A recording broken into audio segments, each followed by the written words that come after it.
आता एक धक्कादायक बातमी समोर येते। दारूच्या नशेत कार चालकानं दुचाकींना धडक दिली। मद्यधुंद अवस्थेत कार चालकाचा प्रताप पाहायला मिळाला। अनिल तिवारी या कार चालकाला आता पोलिसांनी ताब्यात घेतलंय। कल्याणच्या चिराग हॉटेल परिसरातील ही घटना आहे। या संदर्भात अधिक माहिती देताय किशोर पगारे। किशोर, नेमका हा प्रकार काय? अंकिता, आज रात्री 8:30च्या सुमारास कल्याण पश्चिमेमध्ये चिराग हॉटेल जे आहे या हॉटेलच्या परिसरामध्ये अनिल तिवारी नावाचा इसम जो आहे त्या इसमाने आपल्या कारमधून मंदधुंद अवस्थेत तो निघाला होता। त्याच वेळेस त्याने जवळजवळ 8 ते 10 दुचाकी वाहनांना जे आहे ते ठोकर दिलेले आणि या ठोकरीच्या अंतर्गत त्याने अनेकांना जखमी केल्याची अशी प्राथमिक माहिती मिळत आहे।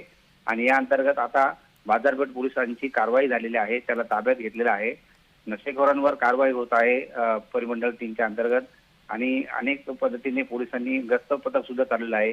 तरी सुद्धा अशी जी घटना घडलेली आहे या कडक नजरेने पोलिसांनी आता कारवाई करायला सुरुवात केली आहे। नक्कीच, त्यामुळे पोलिसांनी आता या प्रकरणी कारवाई करायला सुरुवात केली आहे। धन्यवाद किशोर, आपण दिलेल्या या सविस्तर माहितीसाठी।